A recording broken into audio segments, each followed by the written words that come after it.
ಚಿನ್ನಯ್ಯ ಷಡ್ಯಂತ್ರದ ಕಥೆ ಬಿಚ್ಚಿಡ್ತಿದ್ದ ಹಾಗೆ ಬೋಡೆ ಗ್ಯಾಂಗ್ಗೆ ನಡುಕ ಶುರುವಾಗಿದೆ. ಇವರೀಗ ಹೊಸ ಕಥೆಯನ್ನ ಪೋಣಿಸ್ಲಿಕ್ಕೆ ಆರಂಭ ಮಾಡಿದ್ದಾರೆ. ಬಂಡವಾಳ ಬಯಲಾದ ಮೇಲೆ ಮತ್ತೊಂದು ನಾಟಕ, ಮತ್ತೊಂದು ವರಸೆ ಶುರುವಾಗಿದೆ. ಚಿನ್ನಯ್ಯನಿಗೆ ಯಾರೋ ಹೆದರಿಸಿದ್ದಾರೆ. ಹೆದರಿಕೆಯಿಂದಲೇ ಅವನು ಸುಳ್ಳನ್ನ ಹೇಳ್ತಾ ಇದ್ದಾನೆ. ಅವನು ಹೇಳ್ತಿರೋದು ಸುಳ್ಳಂತೆ. ಶವ ಹೋಗ್ತಿದ್ದ ಎಲ್ಲ ಜಾಗಗಳು ಅವನಿಗೆ ಗೊತ್ತು. ಆದ್ರೂ ಭಯದಿಂದ ಅವನಿಗೆ ಏನು ಮಾಡಬೇಕು ಅಂತ ಗೊತ್ತಾಗ್ತಾ ಇಲ್ಲ. ನಿಜವಾದ ಜಾಗಗಳನ್ನ ಆತ ತೋರಿಸ್ತಾ ಇಲ್ಲ. ಬುಡಕ್ಕೆ ಬಂದ ಕೂಡಲೇ ಬುರ್ಡೆ ಗ್ಯಾಂಗ್ ಬೊಬ್ಬೆ ಇಡೋದಕ್ಕೆ ಆರಂಭ ಮಾಡಿದೆ. ನಿಜವಾದ ಶವ ಹೂತಿಟ್ಟ ಜಾಗ ಚಿನ್ನಯ್ಯನಿಗೆ ಈಗಲೂ ಗೊತ್ತಂತೆ. ಆದ್ರೆ ಹೆದರಿಕೆಯ ಕಾರಣದಿಂದಾಗಿ ಆತ ತೋರಿಸ್ತಿಲ್ವಂತೆ. ಮೊದಲ ದಿನ ಆತ ಹೋಗಿ ಸ್ಪಾಟ್ಗಳನ್ನ ಮಹಜರು ಮಾಡಿಸಿದ್ರಲ್ಲ, ಆ ದಿನ ಯಾವ ಭಯ ಇತ್ತು? ಯಾವ ಭಯ ಇಟ್ಕೊಂಡು ಆತ ನಿಜವಾದ ಜಾಗ ತೋರಿಸ್ಲಿಲ್ಲ? ಏನ್ ಮಾತಾಡ್ತಾ ಇದ್ದೀರಿ ಕೇಳಿಸ್ಕೊಳ್ಳಿ. SIT ಅವರಿಗೆ ಉತ್ತರ ಸಿಕ್ಕಿರಲೇಬೇಕು. ಕೂಡಿ ಹಾಕಿದ್ರ ಅಥವಾ ಅವನು ಆರಾಮಾಗಿ ತಿರುಗಾಡ್ಕೊಂತಿದ್ನ? ಅವನ ಸಂಬಂಧಿಕರು ಕೂಡ ಅವಾಗಿಂದ ಅವಾಗ ಬಂದು ನೋಡ್ಕೊಂಡು ಹೋಗಿದ್ದಾರೆ. ಅದರದ್ದು ಮಾಹಿತಿ ಇದೆ.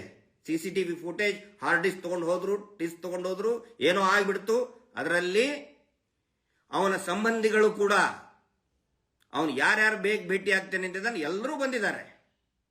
ಲೀಲಾಜಾಲವಾಗಿ ಫೋನ್ನಲ್ಲಿ ಮಾತಾಡ್ಕೊಂಡಂತಹ ಇರ್ತಾ ಇದ್ದವನು. ಯಾಕಂದ್ರೆ ಯಾವುದು ಕೂಡ ಅವನಿಗೆ ರಿಸ್ಟ್ರಿಕ್ಷನ್ಸ್ ಮಾಡೇ ಇಲ್ಲ. ಅವನಿಗೆ ಆರಾಮವಾಗಿ ಇದ್ದ.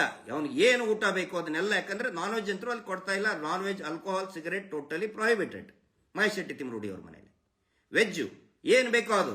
ತನಿಖೆಯಲ್ಲಿ SIT ಅಂತಲೇ ಎಕ್ಸುಮೇಷನ್ ಮಾಡೋದ್ರಲ್ಲಿ ಝೊಮ್ಯಾಟೋನಲ್ಲಿ ನಾನ್ ವೆಜ್ ತರಿಸ್ಕೊಟ್ಟಿದ್ದಾರೆ ಅಡ್ವೊಕೇಟ್ ಅವನಿಗೆ.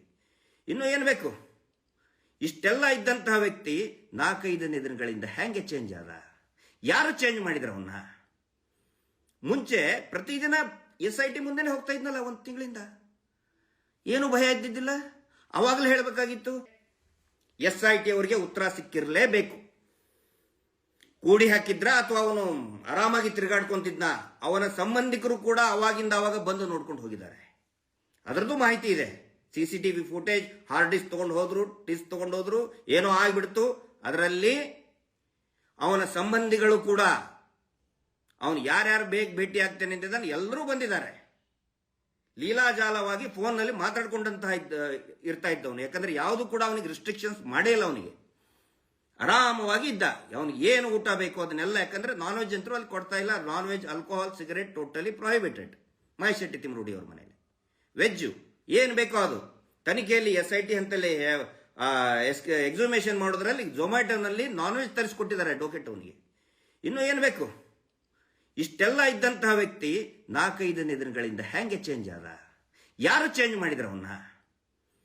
ಮುಂಚೆ ಪ್ರತಿದಿನ ಮತ್ತಷ್ಟು ಮಾಹಿತಿ ಪಡೆಯೋಣ ನಮ್ಮ ಪ್ರತಿನಿಧಿ ಸುಖೇಶ್ ಇಂದ. ಸುಖೇಶ್, 4-5 ದಿನಗಳಿಂದ ಬದಲಾಗಿದ್ದಾನೆ ಅಂತ ಬೊಬ್ಬೆ ಇಡ್ತಾ ಇದ್ದಾರೆ. ಯಾಕೆ SIT ತನಿಖೆ ತಮ್ಮ ಬುಡಕ್ಕೆ ಬರ್ತಾ ಇದೆ ಅನ್ನುವಂತಹ ಅಳುಕು, ಆತಂಕ ಅವ್ರನ್ನ ಕಾಡ್ತಾ ಇದೆಯಾ? ಈ ಕಾರಣಕ್ಕಾಗಿ ಹೊಸ ನಾಟಕ, ಹೊಸ ಕಥೆಯನ್ನ ಹೆಣಿತಾ ಇದ್ದಾರಾ? ಖಂಡಿತ ಅದೇ ರೀತಿ ಕಾಣಿಸ್ತಾ ಇದೆ ದಿವ್ಯ ಜ್ಯೋತಿ. ಯಾಕಂದ್ರೆ ಇದುವರೆಗೂ ಆತ ಏನು ಇಲ್ಲಿ ಶವಶೋಧನೆಗೆ ಪ್ರತಿದಿನ ಬಂದು ಹೋಗ್ತಾ ಇದ್ದ, ಹಾಗೆಲ್ಲ ಆತ ಸರಿ ಇದ್ದ.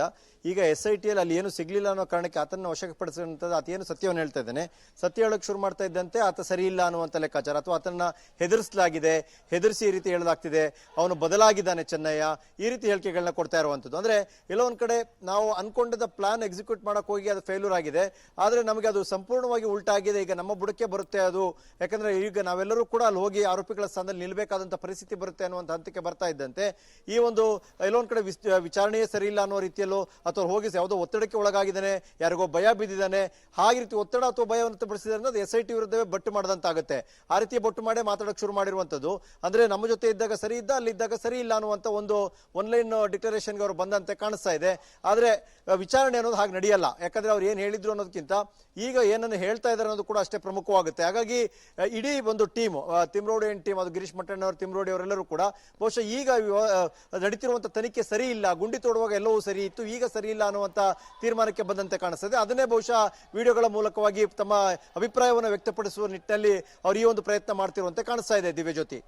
ಓಕೆ ಸುಕೇಶ್, ಥ್ಯಾಂಕ್ ಯು ನಿಮ್ಮೆಲ್ಲ ಮಾಹಿತಿಗೆ. ಸದ್ಯ 4-5 ದಿನದಿಂದ ಯಾರೋ ಹೆದರಿಸಿದ್ದಾರೆ ಅನ್ನೋದು ಮಟ್ಟಣ್ಣನವರ ಆರೋಪ. ಫೈನ್. ಜೊತೆಗೆ ನೀವೇ ಹೇಳ್ತಾ ಇದ್ದೀರಿ ಆತ ನಿಜವಾದ ಶವ ಹೂತಿಟ್ಟ ಜಾಗ ತೋರಿಸ್ತಾ ಇಲ್ಲ, ಹೆದರಿದ್ದಾನೆ ಅಂತ. ಹಾಗಿದ್ರೆ ಆತ ಕರೆಕ್ಟಾಗಿ ಹೆದರಿಕೆದಲ್ಲಿ ಇರಲಿಲ್ಲ ಅನ್ನೋದಾದ್ರೆ ಆರಂಭದಿಂದಲೇ ತೋರಿಸ್ಬೇಕಿತ್ತಲ್ಲ. ನೀವು ಹೇಳ್ತಿರೋದು 4-5 ದಿನದ ಹೆದರಿಕೆಯ ವಿಚಾರ. ಎಲ್ಲಿ ಲಿಂಕ್ ಆಗ್ತಾ ಇದೆ? ಆತನಿಗಾಗ ಧೈರ್ಯ ಇತ್ತು, ತೋರಿಸ್ಬೋದಿತ್ತಲ್ಲ. ಇನ್ನೆಷ್ಟು ಸುಳ್ಳನ್ನು ಪೋಣಿಸ್ತೀರಿ?